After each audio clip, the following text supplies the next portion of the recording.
I want to welcome everybody to the latest podcast of the Denny Artachi Show. I've interviewed many people, and I got to tell you, this latest one I look forward to so much. I got to talk about a rare gem, a 99-year-old World War II veteran who was at the Battle of the Bulge, Normandy, with General Patton, Carmine Yannota, ladies and gentlemen. Now, I've met Carmine a few times. I myself am a veteran, nothing compared to him. And I do stuff for the Honor Flight, and Carmine had met a few times. We did short videos and interviews, have fun with each other. And finally, he agreed to do the podcast interview because, it's a bit of a long show, so brace yourself for this. It's about an hour and 20 minutes, but I lost all track of time. And this gem of a person went through so many atrocities in World War II. He was 18 years old. He saw death. He was out cold for 3 days and woke up that his two best friends were dead. They didn't make it.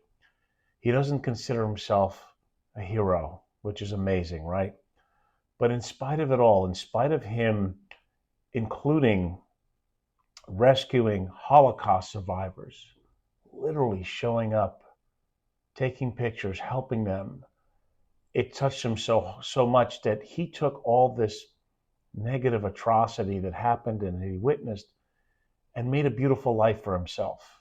So the message really is that when you listen to some of his stories, the message is, here's a guy who went to hell and back, and he attributes his longevity to loving God, his family, and realizing how beautiful life is. Wow. And we complain when we're driving in a traffic jam. So I hope you enjoy it. Listen, again, I don't even know how many World War II veterans are alive. And what's so amazing about him is he still has all of his marbles. He's sharp, he's active, he's happy. So I hope you enjoy it. Here he is, ladies and gentlemen. Unscripted, unedited, Carmine Yannota. All right. Okay, all right. Am set to go? Okay. Well, we're going live now, so I just want to. Okay. I want to say I'll introduce myself. This has been the most. I've looked forward to this so much. Oh, I'm sitting here with Carmine Yannota, a World War II veteran who was with General Patton. Has pictures with him. How old are you, Carmine? 99. 99. So, ladies and gentlemen, you don't consider yourself a hero, but No, actually, I'll tell you what, the heroes are my two buddies and the thousand next to me. They're there. I'm here. So I appreciate the thank you. I really appreciate that. But please pray and thank them. 18 years old, these two guys, buddies of mine, they're gone. Okay, and here I am, 99. So no, I'm not a hero. I'm just so blessed with a special God who saved me in France a number of times. So, no, thank them. But the reason why I'm a veteran, and Brian, my producer, is a veteran, I'm sorry, but you are a hero. And the reason why, I know you didn't give up your life like they did, but you signed up. And your generation is the most decorated we've ever seen. The sacrifices you made. You were fighting Hitler and all these terrible forces at the time. Oh, I can tell you a story about that. And so, here you are. You're 18 years old, right? Yes, sir. You're from Jersey, right? Yes, sir. Uh-huh. Wow. I drafted by the Yankees too. And so you're 18 years old. What the hell do you know about life? You're going to go fight in World War II. I'll tell you right here. I'll introduce myself. Yes, please introduce yourself. Fine. Okay, and I'll go, because this is a past at Benjamin High School. Thank you, Denny, for inviting me here. Okay, and I'm just so pleased. My name is Carmine Yannota. I'm a World War II veteran, and I'm 99 years old. I was born in 1924 in a small town in New Jersey during the Great Depression. My parents are both immigrants from Italy who came to America for a better life. My parents, 6 siblings, myself, live in a cold water flat. You have 3 rooms, no heat, no electricity, no shower, no bathtub. The one tub we used, we all shared the same water because we couldn't afford the water. We were very, very poor, okay, but everybody in the neighborhood was poor. I graduated high school in 1943. I was a really good baseball player. In my senior year as a shortstop, I made All-State. We were told in May of 1943 that the scouts would be coming on looking at the last couple of games. A scout did come, and I saw 2 or 3 gentlemen there, I didn't know who they were, but the one scout from the Yankees came to me, of the New York Yankees, to play for the farm team after high school. But I was drafted in the Army, so I never had a chance. Remember, there's a mandatory enlistment. All males of a certain age had to register and were given a number. When the number came up, you were reported to the Selective Service Office. There's no choice. This was volunteer. There's no volunteer. It was all military drafted. 2 weeks after I graduated high school at the age of 18, I was on my way to Fort Dix, located in New Jersey, for basic training. I trained at various locations, including mountains of West Virginia. I was the same age as so many of the boys 18 years old. And then I go on, if you accept your interview, or I want to hear it. So you go overseas, you go, and Fort Dix is where I went to basic training as well. Right. So you go off to Europe, but you were also injured. Weren't you knocked out for like 3 days where you didn't know what was happening? Well, you know what? Before you get to that, we were came to Camp Kilmer after Fort Dix, okay, and we're on our way to New York at night, okay. And it's amazing, you could hear a pin drop because I'm sure they're all scared like I was. Absolutely. Okay, we knew we were going overseas now, okay. We were going into war, okay, and I always admitted, okay, I'm scared to death. I'm not a hero. I'm scared to death, okay. And I was very, very close to my mother. I was youngest of 6 siblings, at the time, and I was the month little baby boy. It broke her heart when I had to go. My 2 brothers were gone. It was different. They were older. I was young and cook. And after we we're sitting in the bay for the longest time, waiting to go to France, all right? And I just remember that I heard the noises, okay, the bombs, we were in a boat, all right? Before that, we were in London, all right? And we told her half a day in London, all right? And are you familiar with the buzz bomb? Not really. Okay, well, picture, you're familiar with a torpedo, I'm sure. Yes. Okay, yes. Well, picture a torpedo with a little fin at the back, okay, flying, this is the technology the Germans had, from France 20 miles away, in the air, flying a torpedo, okay, full of TNT. All right, and all of a sudden we heard a pop, pop, pop, pop, pop. We looked up, and there's a buzz bomb. We heard about the buzz bomb, and here we're actually seeing one. And the Englishman, one of the Englishmen, he says, laddies, when our motor stops, look out. The motor stopped, and down it came. A whole building just gone, We saw 2 of them before we ran back to the base, all right? And that's when we went over to France. And from there we went to all through France. Just before Battle of Metz, okay? We're in a little town in a village, all right, very, very small. And 88s are the millimeters that the Germans are shooting. I think we were shooting 90 mils, but the 80s are smaller and faster, okay, and all full of TNT. We were in this little village, okay, and the buzz bombs were coming over, or the 88s were coming over us, all right? And we were in this little village here, and a huge area, okay, and that's where the bombs were landing. Okay, so we're pretty lucky, all right? And the sergeant was saying that we had to get across that field. Well, the infantry is up there, they need help, okay, across this area, this field. And it might be 2 or 3 miles away. I wasn't sure, but I couldn't see, but I know it was all field. And the sergeant said, we have to wait, okay? And sure enough, the 88 stopped, okay? And we waited a while, And the sergeant said, okay, now we go. Okay, now we're Company C, the Corporal Company C, out to the left flank, and he directed the others to go across this field. Nothing there in the field. Nothing in the field. An open field. Okay. We get about the third of the way, and sure enough, the shells are coming in. We had no cover then, all right? So my buddy... So you're all out in the open, and these things are just flying by you. Wide open. And the shells are coming in, all right? And my buddy Tim and Vince were with me, all right?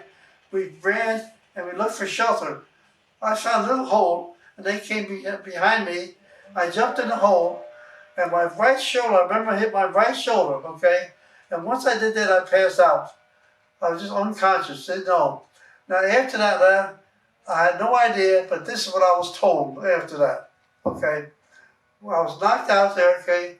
And all of a sudden I woke up, okay, in the arms of a white man, okay? And it just happened to be a French priest. I wear a medal, which I still wear today, but it's a replica one, okay? The original one my daughter has, all right? And I was in the arms of the priest, and I remember I looked up at him, okay? I had no idea. He could have been German, could have been anybody, I had no idea. Okay, the other thing is I could not believe I was in a different world. Just a completely different world. So happy as I could be where I was. And woke up. You mean when you were passed out? I passed out. Yes, sir. Wow, did you see God or something? I had a special one. That's a special God. I still have him today. Okay? In that room right over there, okay? He's with me all the time. Okay? I know he saved me. But I woke up there, and all of a sudden, with a steel helmet, all right? And I'm in the arms of the priest, all right? And he knew I was Catholic because he saw the medal. That's how he knew I was Catholic, okay? Yeah. And ever so I hear him moan, and he's praying. I didn't realize it, okay? Yeah. He prayed in my steel helmet, okay? And I look up, then I realized he must have been one of my people, all right? A white guy, and I didn't know he's a priest. All this I didn't know until later on, all right? And all of a sudden he took me, dragged me to safety, okay? And I didn't know my two buddies were made until days later. We're back to camp, okay? And they didn't make it, did they? They didn't make it. They just took the break. Vince, okay, and I'll tell you a story about Vince. He got Camp Kilmer. He has his sweetheart, high school sweetheart, come up. They got married. A lot of young kids got married in Camp Kilmer, which is so wrong because you're going overseas. But they loved each other. They got married. I was going to be the best man, but I was called out of duty, so I couldn't be the best man. So I met her. All right. Now I'm jumping ahead of my story, but after I come back from the war, I want to go back to Maryland and tell her about Vince. I was with Vince, okay? I went to the door. I knocked on the door. She opened the door and she slammed the door in my face because she knew. She knew.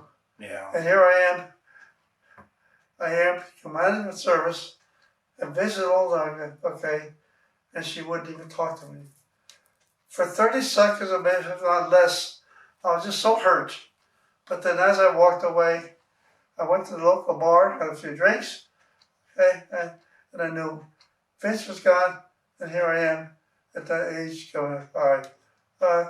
So it was, so when they took me back to camp, okay, it was just in a field after the shells had stopped. Okay, they started to say, Corporal, where the hell you been? Out in the bar getting drinks. I didn't know what to say. Because I was okay. You know? I was okay, and I didn't know what to say. But I was, from that moment on, okay. Oh, by the way, the priest put 2 sets of rosary beads in my pocket. I didn't know that. Okay. And 2 days later, I found out rosary beads in my pocket. I have them to this day. I have with my daughter. I saved for my grandson with my dog tags and medal. The original religious medal I had that day, I still have in a box with the priest they gave me.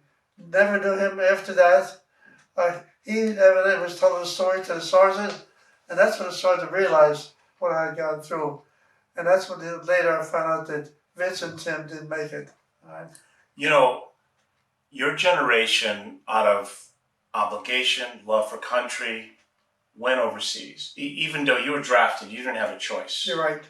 But the thing is, most everybody was scared to death when they were over there, right? It's not like those John Wayne movies where everyone's so tough and death is nothing. I was scared. You know, you have these guns. Take Normandy and storming on the beach. Right. That is just insane that you're getting off the U-boats, right. walking into 50 cal bullets whistling by your ears. Denny? I gotta tell you, man, how did you do that? I mean, how? What? You know what? You do what's... You don't think, right? You don't do it. We're in the boats in the channel going across, and we're all lined up, sitting on each other. Yeah. Not saying a word. Not saying anything. Look at my buddy. And I'm thinking, Jesus. Are we going to die? I'm scared. I'm really afraid. Yeah. And the sergeant says that the guy next to you, if he doesn't go, push him. He's got to go. He got to go. All right? No. Like I say, I'm scared. So often I'm scared. Pray. There's a metal ahead of my mouth. So often. God, please help me. Please help me. I promise, swear to God, Denny, I promise so often, okay? I would be so good. I would try my very, very best to be an example, okay, for Americans. Okay? You are an example. Well, I'm just saying, I promise I would do my very, very best. Please save me. Please save me. So often. You prayed a lot, yeah. Now, so interesting, okay, and I'll tell you later on, okay, so many dead, Germans and Americans, okay. The German, I saw the picture. I took his Luger, his hat, and his flag. He's dead. All right? I saw so many dead. As far as the Battle of the Bulge, I saw that. Nothing. After that, later on, the Germans were pretty well on the run. Our colonel came back until we were supposed to go to the Pacific. All right? And the colonel told us, the general has one more mission to go. We have a mission. Oh, I love Christ, another. Okay. You know, it's scary. We made this one here. Yeah. We're getting ready to go home. Not another mission, okay? I had no idea what it was, but there was liberating a concentration camp of Jews. And I have pictures here of that. Oh. Okay. So you went to a concentration camp? At 19 years old, okay. I saw what I saw then. Denny, I saw then, okay. Nothing like what I saw, dead soldiers in the field, stuff like that. I got pictures. The first guy I saw, I got a picture of him, the size of my arm, okay. Now, how this came up, would you like me to tell how they came about? Sure. Okay. The war was pretty much over. We had the Germans pretty much on the run, all right? And that's what the colonel says. So this is around 44, yes. Close to the 45. Yeah, the Germans are pretty well gone. Okay. Okay. And the colonel says the general has a mission, one more mission we have to go on. But then we're going to the Pacific. Oh, Christ, you know, not again, you know. But anyway, we get in the truck and we're going to his town, okay. And the colonel said the town is called Wackelbruck, Austria. We're in Austria. Then we thought we were in Germany, in Austria, all right? And about, maybe 8 or 9 miles ahead of us was the town, Wackelbruck. We all stopped, okay? And the colonel says, smoke if you got him. And before those, we look in the back, and there's a whole convoy of trucks and all. Not where there's supplies, and a whole number of military men who spoke German and Jewish. Okay? So what the colonel was afraid of, the general was afraid of, we were told later, okay, that once the Germans left, the prison was scattered. They had no clothes, no food. So they just left because they didn't want to be captured, and they left the survivors in the concentration camp. However, the colonel told us, the general told him, as you go over there, there's a schoolhouse, a 2-story schoolhouse. There could be some snipers, young snipers, that want to be heroes for a German. So you have to be careless snipers. So there was always some people that no matter what happened, no matter if they surrendered or lost, they were still going to be snipers and try and take people out. That's what the general says.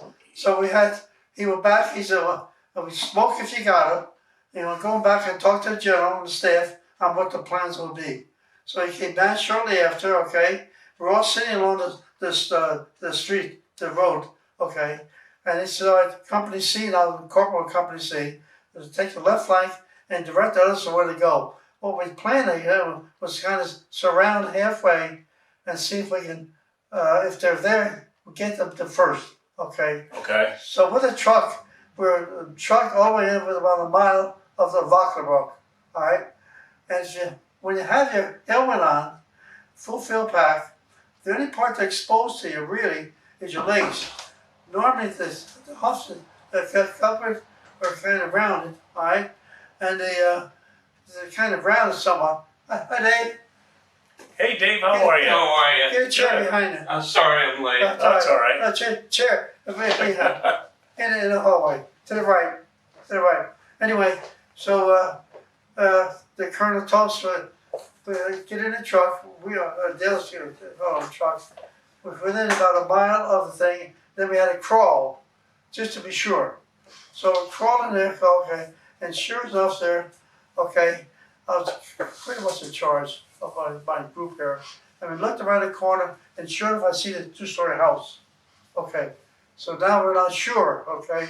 So we crawl a little closer, okay? Remember I told you, the steel helmets protect us, so full field pack protects us somewhat. Our legs are exposed, okay? So we had to be real careful. And sure enough, at the other end, we see an American waving his hand. Everything's all clear. So all of a sudden, the Germans are gone, all right? No snipers, but the German women, old men, were flying out there. So we had to capture them. All right, they captured them. So I got a picture. But why would they capture the German women because that were left? Because this is why. If you don't mind, you want to look at some pictures? Sure. I know that you have the book that I want to go over as well. You know, here's the thing. Look at all that you witnessed, right? The death, what you did. You're sitting here 99 years old. When you came back from the war was in 45. So at that time you were about 20, right? Yes, sir. So I think most people would like to know, what is the secret that you lived so long? You're 99 years old. I told you in France. Yeah. When a priest was there. Yes. I was unconscious for 3 days. I was in a field, all kind of weather. Yeah. And I was in all by myself. By myself. We lost most of our company when the shells coming in. And here I am, okay? I had no idea, okay? But the priest saw me moving, so he knew I was okay. My buddies 2 feet from me, they weren't moving. But you also said that you prayed to God and you made a deal. Hey, if you let me get through this, I'm going to be a shining beacon of an example. I promise, I swear to God, I said that so many often. But Carmine, think about it. A lot of people live a clean life and they only live to be 70, 80. Have you all, in spite of all this, have you always been a positive thinker in your life? Absolutely. Like, do you, always. You don't let many things stress you out? Nothing. You don't worry about nothing. Yes, my friend yeah. David right there, he's in the way, okay? I just think positive. I'm so thankful every single day. In that room here, when I'm by myself at night, it's a different story. Okay? You're sad because you miss your wife. Oh, I miss my wife. But not that, because she's gone, but it gives me a chance to think about all these memories, yeah. See that? Look at that guy here. Oh, I first saw him, okay. I don't know if you can see this. I first saw him. He looks like he's 110 pounds. I went to talk to him, okay, and my interpreter says, Corporal, he can't know it, okay? And the corporal got them all together. Rather, they didn't want them to scatter. The general was afraid they were going to scatter, okay? So that's what we had. I saw him. I said, I'm your friend. Please, I want to talk to you. Carmine, can you imagine? I can't even imagine. I started crying. What they went through. A soldier. I'm a tough guy. Yeah. I'm a tough guy. You know, going back, I was first in the Army. I never smoked. I never smoked. And all of a sudden, the first thing the guy says, smoke if you got them. Okay? I don't have them. So my buddy next to me says, God, you don't smoke? No. No. Have a cigarette. You got to have a cigarette.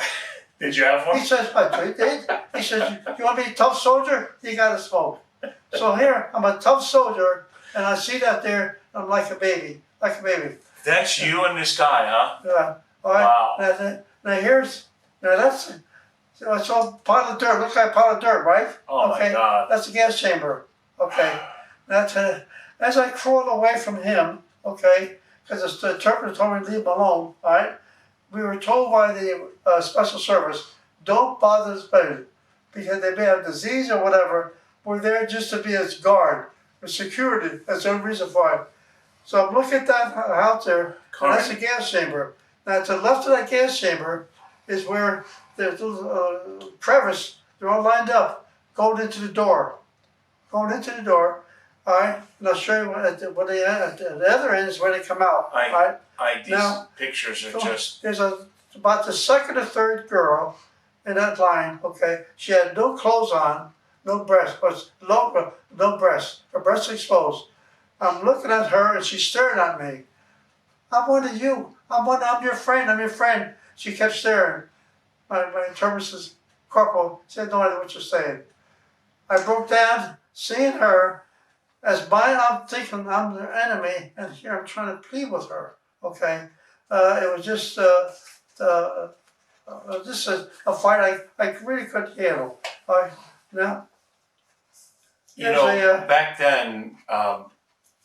You're the greatest generation because look of what you had to fight. They say we're a hero. Bullshit, I'm not a hero. I'm not a hero. Okay. You're a survivor at least. Look at this here. See, that's a German. Okay. Oh my God. That's carrying a body. Okay. I can't. Now this guy here, okay, all right, and this is our colonel found a wagon, and 6 Germans in a wagon, the dead bodies in a wagon there, all right? Carmine, you know a lot of the reasons why it was so important to take these horrific pictures. And because there are some lunatics out there to try and say that this never happened. Oh, I'll tell you what, you have an idea. People say, Ike's a goddamn man. Right. Okay? You were there. I'm there, I'm crying. Like a little baby, crying. Yeah. Okay? Seeing it. Look, how can you not cry? Look at this side here. Look at the power of the bodies. Okay? Waiting for a bulldozer. I can't. Waiting. And I'm waiting for the colonel says, the bulldozer's coming. The bulldozer's going to come to dig a hole. To dig a hole. To put them in. To put them. Imagine that. No, Imagine that. I can't. A bulldozer by the hundreds. Carmine. Those poor Jews, they did so much for us. They suffered. Those Jews suffered. I just came back from a temple. They heard I was a 19-year-old witness Holocaust. Okay, up on Jupiter on Central Avenue. All right, 250 members of the congregation. Beautiful, beautiful. Okay, and I was told 500 online. Okay, we were all crying. The rabbi himself come up on the stage. I just couldn't handle it. Okay, he came up on the stage and we were all crying in the audience because I'm explaining to them. Now they would look at the pictures. The rabbi would not look at the pictures, but I have those pictures. I see them so often, and I cry so often. To this day. Okay. Carmine, this is why. I know you don't feel like a hero, but you were there to fight against this. Yes. And in a way, you say that I'm so happy I did because it made a different person of me. I would have had no idea if I did make it with the Yankees, okay, what I would have done, okay. Coming back, being so popular in a little town. I was so popular, very, very poor kid, okay, and here I made the Rockets for the Yankees, okay, but did make the team. I had no idea what would have ever happened. So in a way, my experiences through the war seeing that made such a different person to me, I think, all right? You know, and the promises I made, okay? And I'm so blessed. I have a daughter. I have 3 daughters, okay? 2 are out of state, okay? But one is local in Wellington, and I have a son-in-law who's like a son to me. They care for me something. I've never had that care, okay? Never. My friend David over here, you know, my neighbor, okay? Lord knows what it would have been if I did go through that. I'm not saying I'm happy, okay? But I think it made a different person of me, okay? It sure gave you a better appreciation of life. It certainly did. Yes, sir. But, you know, the Holocaust, people don't know, okay, the Holocaust, okay? Now, they give you how stupid Hitler was, okay? He's born in Austria, okay, and went to Germany to be a World War I veteran to learn. Why he hated the Jews, I'll never know. But he had so many, to show you how stupid he was, okay? That he had so many concentration camps throughout Germany, and soldiers had to take care of them. There were so few in the line then. That's how stupid he was, okay? Thank God for a guy like General Patton, okay, who did not stop, okay? We went on and on.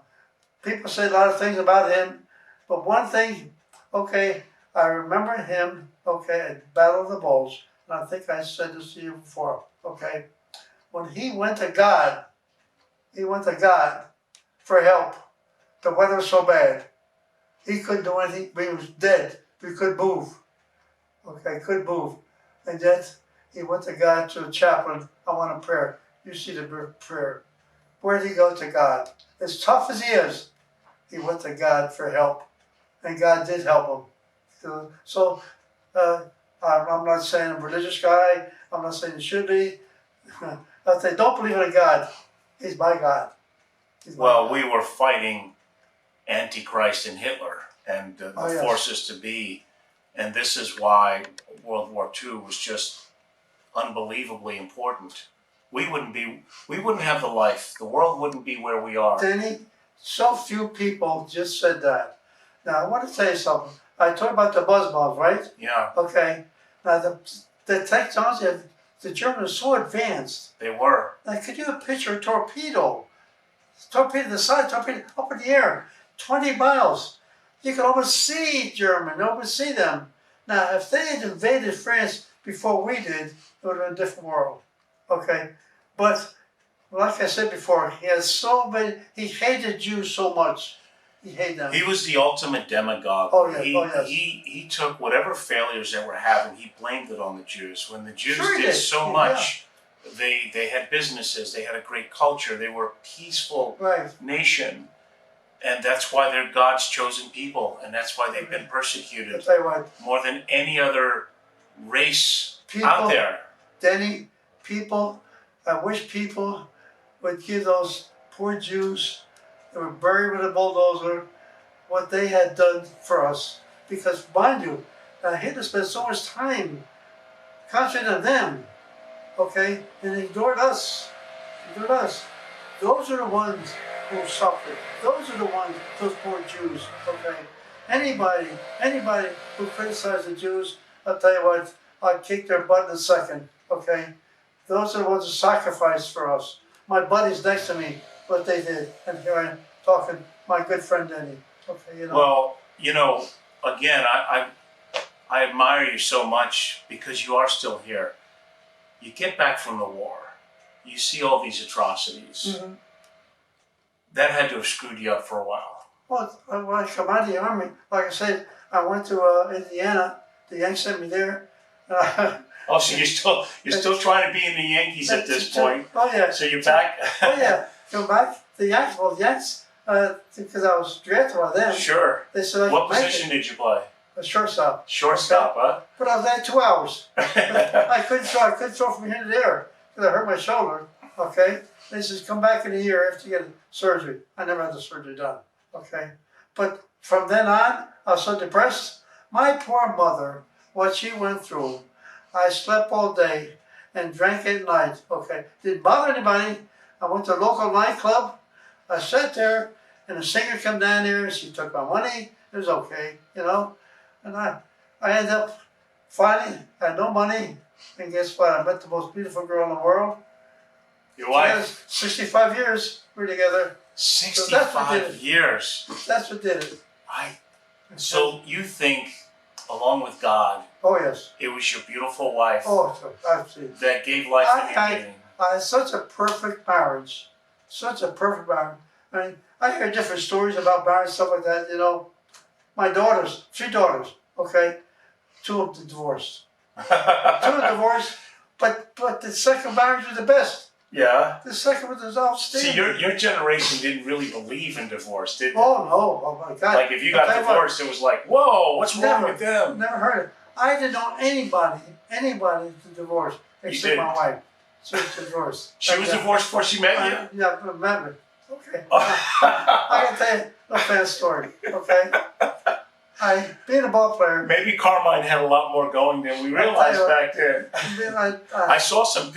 I'm looking at your pictures. That's her. We're going to take some pictures. She's so beautiful. You were a handsome dude. I mean, look at you. Well, you know what? It's amazing. You say that there. How many? Well, you were. My sisters are trying to date me up. My sisters are trying to date me. Okay, they call the house.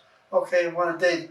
Because I'm a ball player now. Before that, nobody cared. But because you're a ball player. What about being a decorated veteran? That meant nothing? Then let me tell you a very, very story. You talk about discrimination, okay? I come out of the Army, okay? Drinking. I come back, okay? And I had to get a job now, okay? Right? And the electricians were a nice, clean job. Okay. Nice and clean. All right. Our little town was all, the upper hill was all Irish.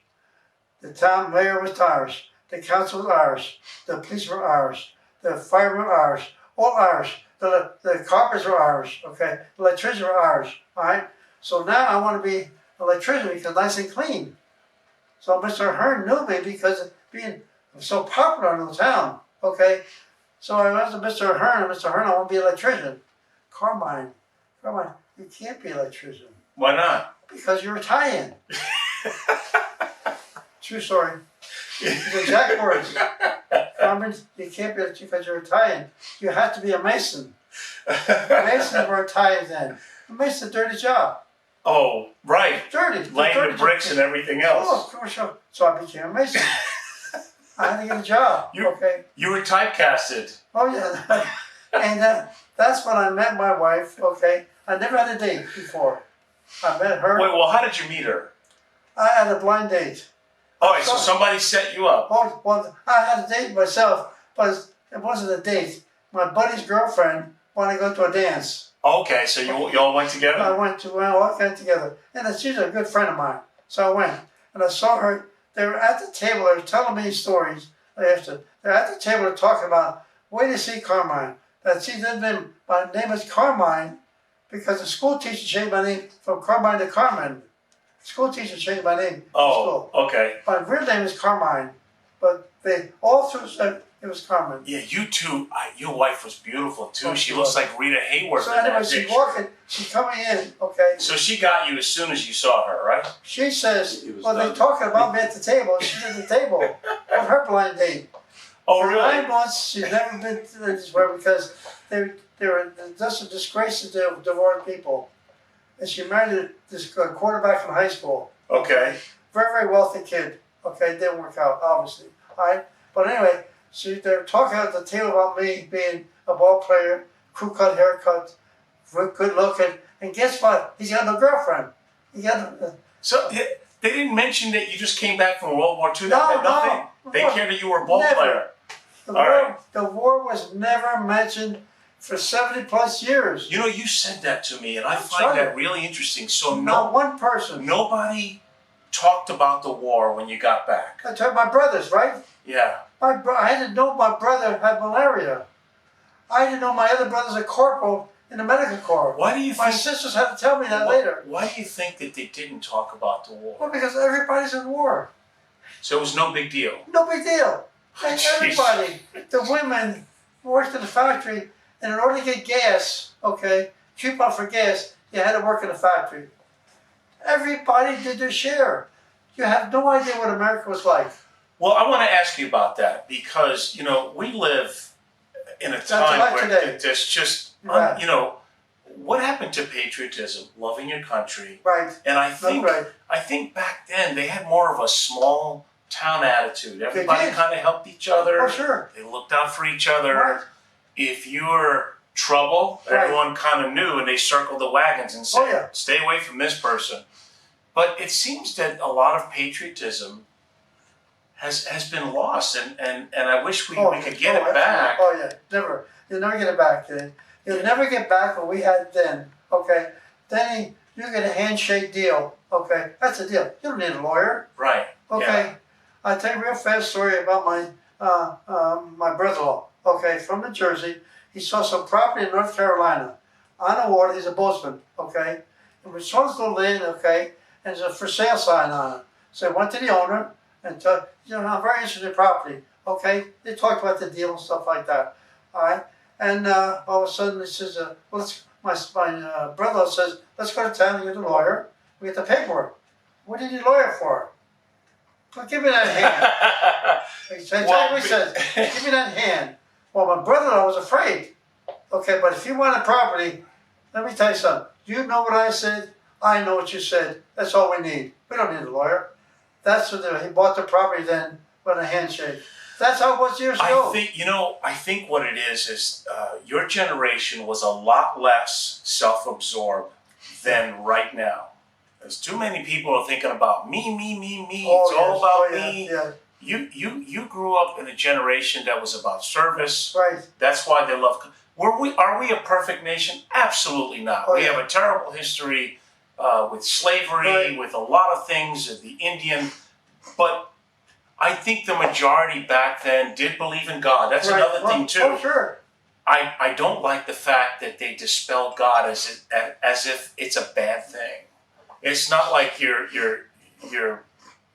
trying to do harm to people. Right. So I think back then life is a lot faster now. Oh, faster. Listen, when you didn't have cell phones, you didn't have the internet and everything. None. So when you were taking it easy, you either read a book, right? No car. No car? No, what did you do?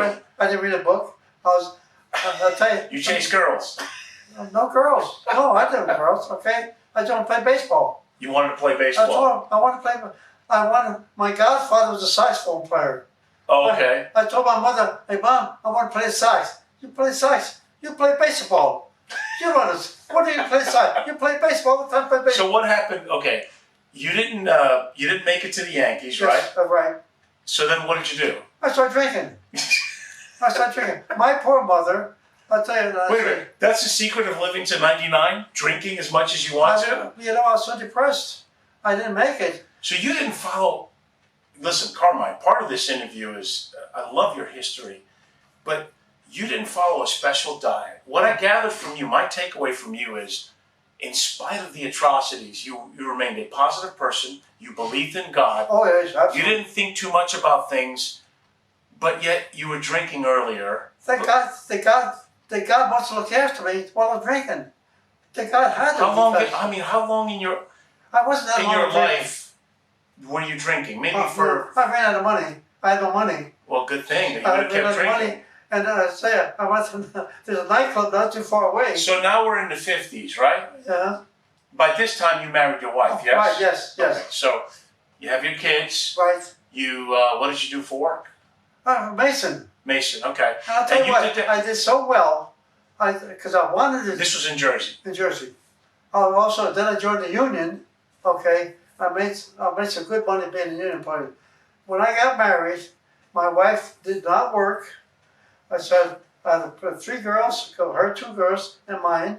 Okay, never worked. Okay, I was able to support her being a Mason.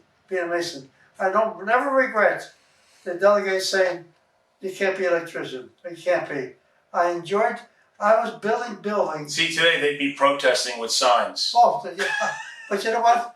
I put up buildings I was so proud of. I couldn't do that as an electrician. Let me ask you, Did you ever get angry a lot? Like, were you a hot-tempered person or not really? You know what? The only time I'm upset, even to this day, I'm upset.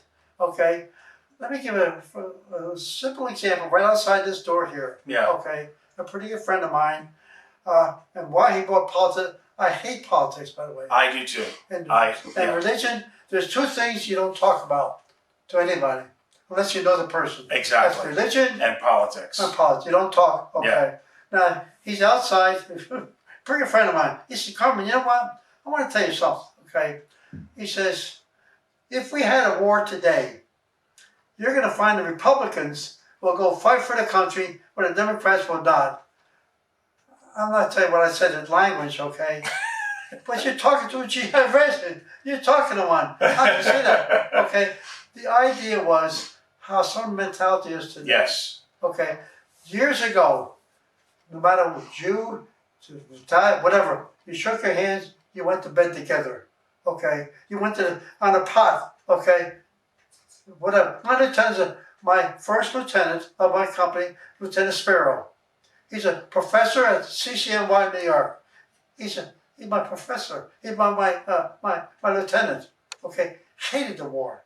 Carmine, he says, I can't wait to get back to my family. Yeah. Can't wait, but yet we're together. But Carmine, here's the reason why. Everything is there's so much partisanship going on.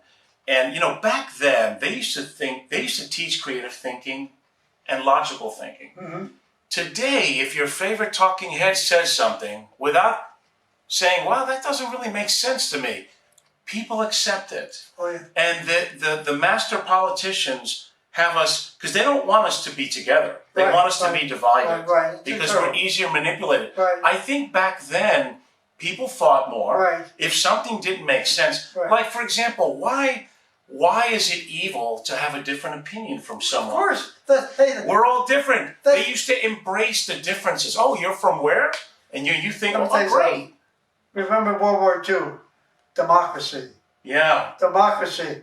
You're together, okay? You're all on the same team during that time, weren't you? Oh, absolutely. Yeah. And I'll tell you, I guarantee you, I was telling this, when the fellow said that there, I know how boring you are.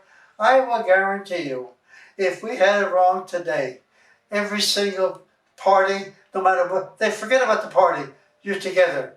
You're going to sit at that pot right next to you. Regardless of what party is, no matter party we is, you're going to be together. You're going to fight for this country. There's only one country in the world like America. And you know it. You know it is. It is. So well, I feel that way, but not everyone feels that way. I guarantee and again, it's because... I'm convinced that all the people, regardless of your party, no matter where you are, how much you hate different ones, when it comes to it, hey, your number come up, you're gone. You always made it feel like the one years ago, selected, they went to Canada. Yeah, yes. Okay, you know what? I can understand. Maybe I can understand. They're afraid. I have a brother-in-law who has a grandson who said himself, "If we came to war, I'll ship him to Canada." What are you talking about? He's an American. I think Carmine. Some would. Not too many. Here's what the difference was. World War II was battling the forces of evil. You're right. Since then, we have not had a war under the same terms. You're right. Our wars have been, hey, we're going to make them be a democracy. Well, maybe they don't want to be a democracy. They don't want to be. They're happy being the way they are. So this is just my humble opinion. I'm wrong often in life, and I love being wrong. I don't care about being right. Right. But I think that's the difference. You're right. Your war was, we have to do this because if we don't, Hitler and the devil's going to take over and nothing will be the same. Like I told you, when I was in London, okay, she was 20 miles away. 20 miles. And you know how close that is from here to Boca? Yeah. 20 miles. 20 miles away. But let me tell you something. If Roosevelt and Churchill and Stalin did get together and make that invasion right away, he would have come over. With correct. But he was so stupid to have so many people take care of the Jews instead of, he could have kept running. With that technology he had, so advanced, okay, he could tell where we were. We could not tell where they were, okay. Yeah. We had S1, S2, and S3, part of our headquarters company. We had S1 reconnaissance at night. They would go out there, try behind the German lines. Behind it. All they had was a rifle and a pistol. Okay, that's all they had. They get behind the Germans, they knew where we were. They knew. People don't realize how close we were to things being different. I remember, I'll tell you how smart they were. At night, you drive at night, okay? They had a wire across the street, a wire, okay? Once that wire cut an American's head off, okay? Cool. Then they got smart. In the Jeeps, they put a bar up there with a hook, okay? They got smart. Yeah, too late. You already had the Americans. But that's how smart they were, as advanced we were. We just wanted to go fight. That's all we do. You know, during, I met you because I still do the honor flights, and it was an honor, as the saying goes, and we had fun, you and I, we were laughing. Oh, yes. And, you know, in spite of all the crazy things that you've done, I come to find out that you were the most popular employee at Home Depot. Oh, so you're right. You were the greeter there Oh, or yes. something, Oh, right? Yeah. So I talked to Tommy G and some other people, and everybody knew who the hell you were. Oh, it's Carmine.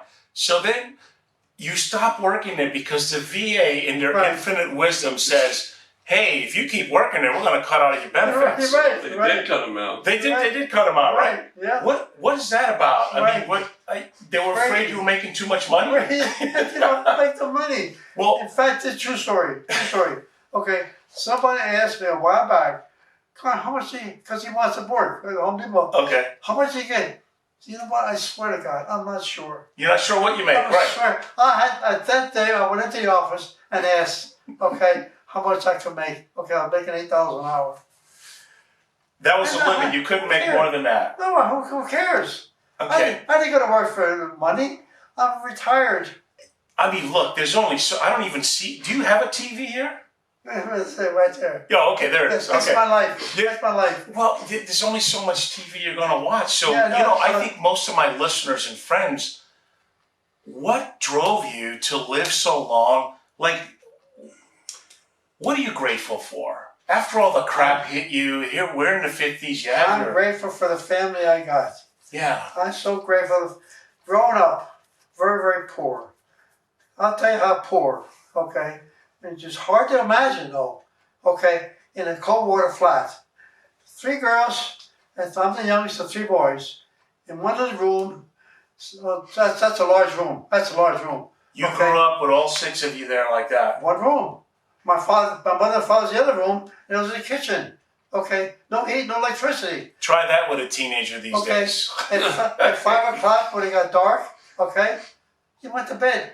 My mother handled the candles. We weren't allowed to hang candles. Okay, and also in the summertime, like it's hot now, we sit out on the porch. But guess what? Your neighbors, you can see your neighbor. Yeah. So, hey, Carmine, hey, your old neighbors, all on the porch. Poor as could be. You know, life was simple back then, but it was hard. And I think that's the difference. I was in 6th grade. My middle brother, was just graduated high school. Okay, he had a paper route making $2.50 a week. Which was good back then. Hey, my mother wanted it. She got it all. Because we lived in a very poor neighborhood. Her ambition was to go about a mile away was a nicer section. That was her ambition. Because her stepbrother lived over there. All right? Anyway, my mother says, Gabaruch, you take over Joe's paper route. 6th grade. Now, I was in elementary school, I was a pretty good ball player. Because she told you. That's all she had. You didn't have to question, right? Of course not. I never questioned. That's child abuse these days, folks. $2.50 a week. I did that 6th grade, 7th grade. Now, 7th and 8th grade were in junior high school. So I got to be 8th grade, okay, and the coach saw me playing. He said, hey, Yannota, he says, I'll see you in 9th grade. And that's how you got to do it. I went home and told my sisters. I said, hey, I can't play baseball. I have to deliver papers. So my brother says, hey, Carm, I got a job for you. Okay, deliver milk. 1 o'clock in the morning, 1 o'clock in the morning till 7 in the morning, you deliver milk all through high school. Every penny from the day I was in 6th grade through high school, my mother had all the money. But guess what? We eventually got a house in the neighborhood. We had a bathtub, we had a shower, we had heat, we had electricity. Okay, we just took a bath, okay? I was the first one in the tub because I was a baby.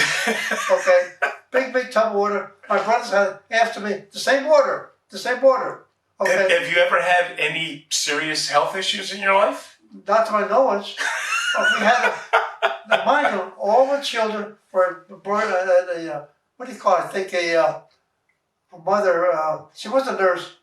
Oh, there's a word for her. I can't think. Oh, who delivered babies? Yes, right. Yes, I forget the name. Yes. Okay. So she delivered babies. Yes. Okay, and I had a younger brother, born a few months after me. He died from. He choked to death. Okay. He's Mariano was what was his name. Mariano. He's the only one. All 7, even my youngest sister, all born at home. None in the hospital. All at home. Okay. And but that's how it was. They had no money. Midwife. Midwife, that's what it is, yes. They had no money. So, Carmine, are there any other... were you also in Korea? Or no, just Korea, World War II? just, Okay. Yeah. Are there any... I would never. Yeah, right. Other guys volunteered, not me. Yeah, you had enough, right? Oh, that was after, especially with the Holocaust. Oh. Are there other World War II veterans that you know in the area that you guys get together? Or? No. The other time, you know what? Like I told you before, for 70 plus years, No one talked about it. no one said a word till I got with you on a flight. And I'm on a plane, and the guys are talking about parachuting, okay? And they just shout, "Oh, what? They talk about the life." Jeez, I can't talk that, right? You know, I just feel funny to talk about the Holocaust. And guess what? Okay, I come back home. My son-in-law, who's a history bug, was asking me for the longest time to talk about it. When I come back home, I said, guess what, Alan? I says, I was on a plane, and we did this. Well, he's so amazed. They've got a history now of me talking about my days in World War II. Yeah. He's so delighted, okay? Could you hand me that book there? I want to go over that with him. It's the one to the right of the hats. The first book on the end. Now this one's, there's a couple of things. Just the one? Yeah, the one book there. Yeah, that's it. So your daughter made this book, right? Yeah, right. So I'm looking at this, and this is a tribute to Carmine, if all can see this. So I'm looking at these pictures, and there you are, Corporal, looking dapper. Yes. Man, if you knew then what you know now. That was my first visit back from Massachusetts to New Jersey. Oh my God. Visit. Okay. So here you are. These are your brothers, and That's my one brother. That's me and my brother. You didn't know where he was? He was stationed at all? Or? I had no idea. I know he was in the Pacific. Okay. Okay. He went before me because that's all right. My other brother the same way. Okay. Like I said before, I had no idea he was in the medical corps. Yeah. I had no idea he was a corporal until I saw his shirt sleeve. He never told me one thing. Never said one word. We never talked about it. My sister told me years later, okay, my brother, middle brother had malaria, okay? He had malaria in the Pacific, okay? So I don't know if you can see this, but look at this handsome dude over here. Dude, Okay. you're 1944, you're in France, right, yeah. outside of Metz, France. Yeah, Metz. But now Metz, okay, there's a big battle of the bulls. Oh my battle God. of the tanks in Metz. So here you are in a railroad station Yeah, right, that was blown up in Germany. right. This one here, you're waiting for the army to come into Paris. Right. What was Paris like back then? I don't know. You didn't really get to sightsee. We see it. We can see it from a distance. So I never was in Paris. This has got to be the most hilarious picture. You actually have a picture of Patton taking a leak in the Rhine River now, here. when he says, okay, remember, the Rhine River was huge. Once we made the Rhine, the Germans on the run. Okay? But once we got towards the Rhine, hey, that was the end was we were near home back free. there. We were home free. Yeah, That's because why this is like 1945 when you took this picture. And then, Was he, you said Patton believed in God, but he was a tough SOB. oh, sure. But I was this close to him 2 or 3 times. Yeah. Well, I was with my colonel, though.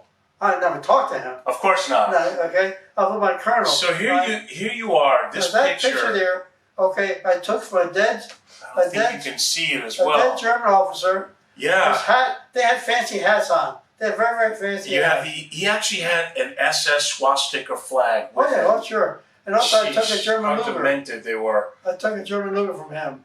So yeah, you got his Luger, everything. Oh, yeah, right, okay. I mean, I think a lot of it, Carmine, is you just didn't know any better. You did what you were told, and you didn't think about it too much. Hey, it's just like your mother, okay? Yeah. As far as I'll tell you one thing, how we learned. I first got in the Army, we're like it's here, okay, the barracks, right? We're all lined up next to our barracks. Big, tough sergeant. I mean, tough as nails, okay? You wouldn't dare say a word to him, okay? He's at the head of the table, at the barracks, and get all our attention, okay? So let me tell you attention. Very tough. I'm scared to death. I come from a little town. I'm not used to this kind of talk, He says, see your locker next to you? If anybody goes in your locker, I'm walking out the door, he's up to you. Nobody ever touched a locker. Yeah. Never ever touched a locker. Because he knew, he left, he didn't see anything. Then you go after this guy here. Honesty was so important, okay? Whatever you had, okay? No one ever took it. I mean, just your brothers under the sun. Again. No nationality, by the way, all nationality. Oh yeah, listen, no blacks. No blacks. The blacks were, they had a separate, yeah, of course. So, okay, and guess what? When we were marching, march, you hear them? They're singing. Why they march, they're singing. We listen to them singing all the time, the blacks. Segregated. It's terrible. They're out there giving their lives to the cause. That's right. Treated differently. We never saw this. And they wonder why some people are still angry over that. I never saw a black person, okay, all through the Army. Never saw one. Other than there's a special service. What, they went to a special war on the sides? Well, they drove the trucks for delivery. That's what they did. That's the only time I saw one, okay? Now, Battle of the Bulge, okay? But you didn't grow up with racism, did you? Oh, no. We went to school with them. Yeah. My neighbor, we lived in the same, I told you, 6 family house, okay? 3 in and 3 here. Are you familiar with Bunsen burner? No. Bunsen burner?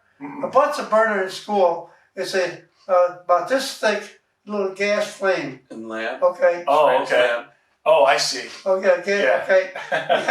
We lived in between the first floor, second floor, and third floor with a Bunsen burner. The landlord lit it at night and came at night in the morning to put it out. That was it. Now you can't see from here to there. You can't see. But I was so young. I was 5 years old. Yeah, I don't know how you survived without the internet, cell phone, and how'd you do it? 5 years old. My granddaughter.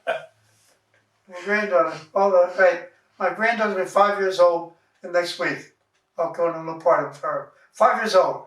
I said to my grandson, 5 years old. At 5 years old, my mother gave me a little red bucket. Go up the railroad tracks, up the hill, when the same engine come by to pick up coal. 5 years old. Bring coal back there, okay. Made a couple of trips back there. My mother told me to do it. I did it. Yeah, manual labor was real popular in your generation. Right. We all had to work. But the fact that my mother had saved all that money. Yeah. My brothers worked. They never kept any money. I never had 5 cents till I came out of the Army. My brother was the same way. But guess what? My mother eventually had to get out of the neighborhood. I couldn't play with certain kids in the neighborhood. My mother wouldn't let me. She's too bad. I'm done at 12 years old. I'm working up on the Saturdays to deliver orders in a butcher shop. 50 cents a day I got. 50 cents. And guess what? When he called me, the butcher, Mr. Moldani, hey, tell that giddy to come over here. I went home to my mother. Mom, he called me bed in. She's, don't say it, because she wanted the 50 cents. You know, there's so much I admire about you because you're beyond a rock star. First of all, to be 99 years old Yes. and still have your brain intact. Oh, yes. You know, there's a lot of people I know that are 30 years younger than you that I'm like, I don't know how they function. They can barely speak. And that's why I'm wondering, how is it that you're sharp, alert, grateful, longevity, no serious health issues? God and your family. Who else? It's that simple. I have such a loving family. Okay? And like I said, I'm 1 of 7. They're all gone. Cancer, heart attack, and here I am. What do you think about, I want your perspective, because again, you're the greatest generation as far as I'm concerned. I'm a veteran, but pale compared to you. It's a lot different. What do you say to the generation today? We're kind of screwed up right now as a country and the world, aren't we? Because they're all so dishonest. That's what it is, They're right? so dishonest. They can't be honest with each other. Like I tell you, with a friend of mine, talk about politics. I don't want to talk politics. Who cares about politics? So, hey, remember, I went to war so you can vote your way. Right. I can vote my way. When I go to the booth, no one knows. Okay? In fact, I was telling David, a fellow in our building here, I've known for a long, long time. His mother's 82 years old. I waved to them. Didn't know their last name, but waved it for years. Yeah. Okay. My birthday, she came here to give me a birthday card, and he's with her. Okay. And I've known him for years. Okay. And he says, Carm, he says, what do you think of Donald Trump? I said, David, you talk about politics. How do you know who I am? I love this guy. You don't talk about that. Politics is something you don't talk about. You don't talk about religion. Okay? That's something you cherish, each one. See, you focused on what's important in life. Because the bottom line is this. And I went to war for a reason. Yes. And here, democracy. No matter who's in charge in the White House, right. or no matter how they vote, absolutely. I'm still going to have to get up, shower, shave, and go to work and run my business. You're right. You're right. So the people that get so, matter of fact, Carmine, I don't post anything politically on Facebook. Don't you should? Because I don't want to open up the can of worms. You don't know what the other person's I believe in God. I'm conservative by nature because I'm it doesn't mean I hate, if you want to lose Democrats and all that stuff. If you want to lose a friendship, talk politics. Absolutely. Exactly. Or talk religion. Or religion, right. Or religion. Or somebody's wife's, how much she weighs, absolutely. right? Okay. You're absolutely right. You're very so this is what I'm saying. My takeaway from you is you never really let stuff get you angry. No. Especially I try not to. I try not to. Because look at what you came back from. I try not to. But I get angry at what I want to tell them, but then again I know, it's wrong. But they're not open to hear it. No. You see? It's like you said, don't discuss politics with someone. You're right. Unless you know them real well. Them. Absolutely. Then you can say, hey, you're right. What did you think when so-and-so said did this? And you'd be like, wow, that was kind of... Danny, you probably don't remember. I'm not sure if you're old enough, okay, to remember Ronald Reagan and what's the name, the Irish guy? Moynihan. Oh, yes. Yes. They always talk about those two guys. They'll battle like hell, okay? And guess what? After that, they both were drinking together. Exactly. That's what it takes. Sometimes I wonder if the politicians are pulling wool over our eyes. That's in public, they hate each other. Right, I'm sure. But then when the cameras are off, secretly, they're drinking and going, we really got them good this time. They think we hate each other. But you don't hear about that. Back then, you heard about them. You did hear about it. Sure, you heard about those two, okay? And you laughed about it. You hear the Kennedys. You hear about them, okay? So, no special. Different. I keep harping on it. People are like, Denny, why do you keep asking them? Because look at you. I'm telling you, I know people in their 70s that cannot complete sentences. They have trouble speaking and thinking. I volunteered at the nursing home. Yes, that's what it is? I did. You see it. 8 years I was at Morse Life. I volunteered to call bingo there. I'm talking to the person, okay? Yeah. Okay? And they're playing, I got bingo. I got chips right here. There's tons of chips. That piece of paper. I got bingo. I got bingo. Okay. check her bingo. Yes, she got bingo. So she was 25 cents in a kitty. At the end of the month, they go at the store and get her some candy or something like that. Oh yes, I know what it's like. I know what it's like to have a man, 2 boys, sons, come to visit his father and give him money. Why give him money? The housekeepers are going to take the money from him. He has no idea what he's going to talk about. When I had more time, I used to go in there and perform Sinatra music. Oh, really? Oh, wonderful. That's great. And I would do it again. Maybe we can do it together. Yeah. And I just think, your message is so important today. I look forward to this interview so much.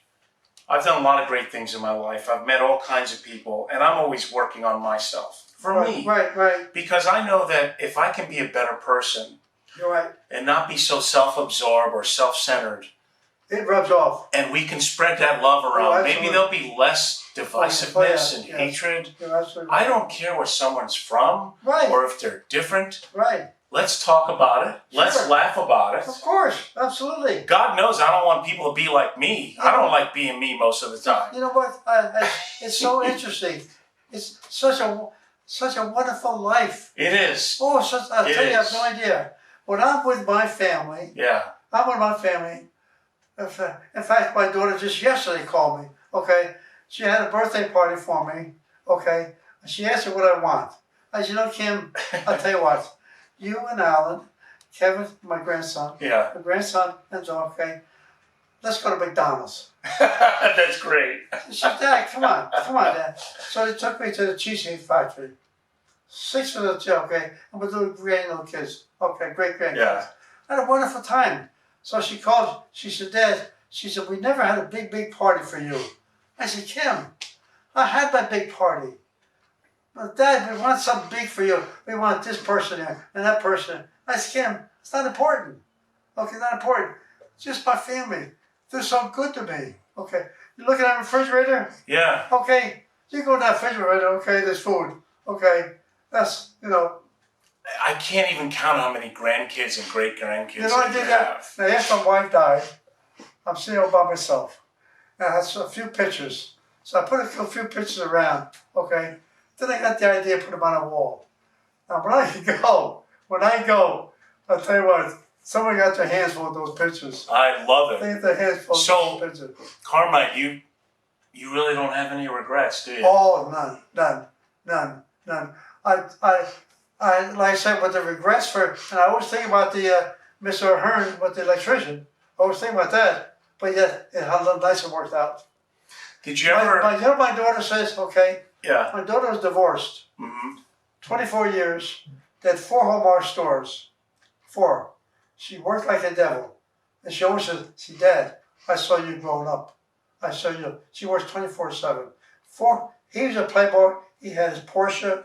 He had a fancy car, okay? But she loved him, okay? She saw you work hard all your life. All my life. But anyway, 24 years of marriage, okay? He goes to Las Vegas, meets a prostitute. Falls in love with a prostitute. So I hope this is on the TV. I don't mean it's on TV. I don't mean. Is that kind of like falling in love with a politician? Yeah. But the point I'm trying to make is that, okay, is it how I hated him so much. Yeah. I hated him so much. Because he had the best wife in life. Went to King's Academy. But guess what? Okay, she says, Dad, she says, remember, there's a reason why things happen. Absolutely. Okay, I said, well, Kim, I want to get him. I want to do my way, the old-fashioned way. Okay, she said, Dad, you'll only get hurt yourself. Remember, okay, she says there's a reason. And guess what? She ended up marrying a guy. He adores her. They live in a big house in Wellington. He doesn't have 5 cents. So the reason why things happen, to answer your question. Yeah. Okay. There must have been a reason why at 18 I went to war. Okay, and I didn't run to Canada. Hey, my mother said, "You go, you go." I broke her heart. I think also what you did without even realizing it is you focused on the inside. See, when we focus on the inside, we can deal with the outside. Yeah, right, yeah. If you don't have your internal house together, Right. and what I mean by that is we all struggle. We all have, I don't even know, did you ever have a time where money was tight and you were worried about paying your bills? I had no money at all, grown up, no money. So you didn't know any better. No money. It's almost like... Let me interrupt for a second. In high school, yeah. okay, I'm working from 1 o'clock until 7 in the morning. Okay. Now, the senior year, I'm in Allstate. Very, very proud little town. Paper, cards, dressed by the New York Yankees. Now, the president of the student body, blonde, Irish, pretty girl. She says, Carmine, can we go to the movies together? I didn't have 5 cents. I had to have 5 cents. I don't have a car. Okay. So what'd you do? So I said, no, I can't make it. I can't go. I mean, where the hell was she when I was a sophomore? Where was she then? Okay. But only because I'm so popular, so she can walk in the street and say, oh, she was Carmine. Yeah, you'd never make it in Boca Raton. You know that, right? Oh, no. I'll tell you what. I just, that's the difference, okay? I remember, I never forget where I came from. Never forget how poor I was. Okay, I see these Guatemalans and working around here, I think about my father. How many times they called him dirty names. He couldn't speak the language. Out there working. For his family. For his family, absolutely. I remember him coming home, okay, and they worked 6 days a week then, and give my mother the money, cash. I'm in the kitchen, I remember that, and give her all the money. Back then, you were too busy trying to make a living for your family. You didn't have time to think and brood about, oh my God, this terrible life of mine. Right. It was a life of responsibility. Right. That's the key. Hey, I have a family. I'm responsible. You enjoy it? Okay. Well, what did I know you enjoy it. Okay. Come home from work. He went down in the cellar, and smoked his pipe. He smelled the whole place up. My mother used to holler at him, close the door, close it. He's down in the basement, drinking wine that he made and smoking in the basement. Relaxing, nice and relaxing. Because the poor devil, working so hard, arthritis so bad, he died from arthritis. Working in the cold, cold weather, okay? That's what I remember. The poor men working around here in Guatemala, my heart goes to them. My heart goes They are the hardest workers, yeah. Okay. And they can't speak the language. They can't speak the language. And they call them names. To this day, well, here's the thing. I know, look, I think people should come in a country legally, not what's happening in the border. Sure. But the fact is, a lot of them also do work hard. They do jobs that I'm not going to do or anybody else is going to do. Sure. It's not like they're going to replace me. But, in surmising our great meeting again, and by the way, the next honor flight is September 16th, right? Right. I will see you there, brother. Oh, yeah. We'll be singing and performing. I'll be there. Yes, sir. And I'll be there. The takeaways for any young people that hopefully they're listening to this is understand how beautiful life is. Oh, yes, absolutely. Don't focus on how terrible life is or what you don't have. No matter how poor you are, I'll tell you what, there's a way. There's a way. Especially today. More so today than ever. See, back in our neighborhood, everybody was poor. During the Depression, everybody was poor. Nobody knew any different. You were just normal. You went, I tell you, meet your buddy in the back of the store to get the boxes to bring for the woods, the fire. You meet him. Up the railroad tracks, to pick a coal, you meet your I swear, it's sometimes better to be stupid than smart because when you try and outthink, you never do anything. Hey, you just your mother told you to do. Just your mother. Mother, father, family, God. I got to tell you before we leave, okay? Yes. Going back to sleeping in one room, okay? And I always tell the story. My oldest brother, he took care of me. I'm the youngest. Yeah. Okay? Now, he's sleeping in bed. The older brother was on the head of the bed, okay? Me and my older brother. At the foot of the bed is my middle brother. So his feet are between us, okay? And then, and he put his feet up to my nose. Now, mind you, no shower. So you can imagine, okay? Jerry, Joe put his feet on my head, and he'd kick him. Leave the kid alone. Leave the kid alone. I remember the saying, my oldest brother, leave the kid alone. He put his feet up on my nose. 3 of us in bed, okay? But you know what? There's a reason. There's a reason why. That love of family, we all get together, okay? My mother made bread, spinach, we didn't have meat, okay? And the reason why we had more bread because the bread fill you up. Sure. Go on, eat more bread, sure. Fill you up. Yeah, okay. Nobody was gluten-free back then, or no. I mean, you mentioned you all grew up in one room. Try that with today's kids. No. You're going to jail. You're right. They need their own wing, their own cell phone, their own everything. And I mentor students as much as I can. Mother, and I try and tell them. I called my aunt, I was a little kid. I called my aunt, I called her so. Instead of aunt, I called her something else, okay, a name. I said, not nickname, aunt or, but something like that. But they didn't call her aunt in Italian. Okay. My mother grabbed by the ear. I had to repeat it. Grabbed by the ear to teach me, okay, today, my God. Yeah, my parents just had to look at me a certain way. Oh, just right, absolutely. And I knew that, okay, that's right. They mean business. So you're right. Oh, yeah, you're right. And I would do anything to keep my father from being angry at me. Oh, sure. Because he didn't play. And you turned out all right, Carmine. Let me tell you, I'll tell you one fast story. And he saw on Orchard Street, okay, I was only 5 years old, okay? I think I might have been 6. My brother, who sold papers, won the most papers, and got a watch. I didn't have wristwatches, I had pocket watches. Yeah. So he got a nice pocket watch from my father. So it was on a dresser, okay, I saw it. So I got the thing there, and I went down the street to Carmine Rosiella, a little older. Hey, Carmine, I'll sell you this watch here for 10 cents. So he gave me 10 cents cash. I went around the corner to Faggot Annie's. My 2 buddies and I, we spent the whole 10 cents on candy. Okay. Now I'm at home and I say, well, my brother looking for his watch. Mom, did you see my watch? No, I never said a word. I didn't say a word. Okay.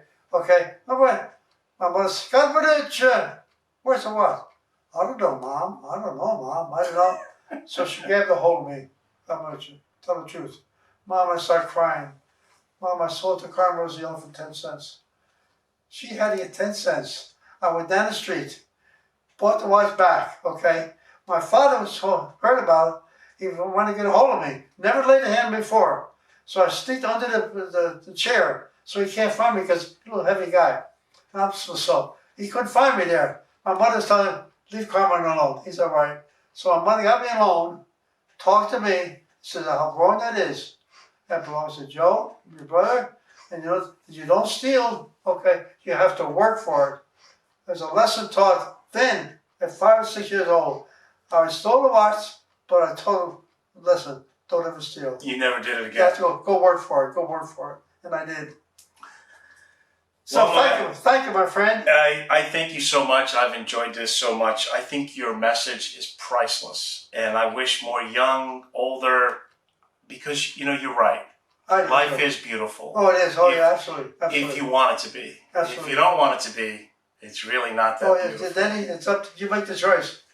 Yes, you make the choice. So I will see you on the 16th. Yes, sir. And Brian, thanks. I think we're going to wrap it thank here. You, sir. Thank you. I hope I did. Okay. Awesome. You did great. All right.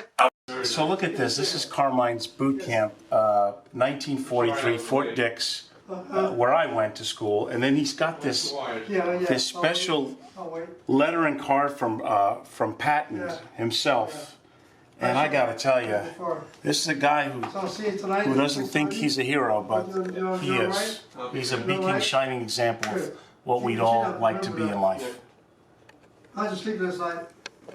Well, I hope you enjoyed that as much as I did.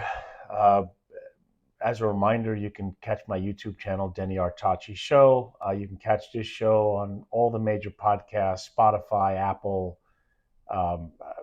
Amazon. And let's take that message that he had to enjoy life, because there's a lot of polarization and partisanship going on right now.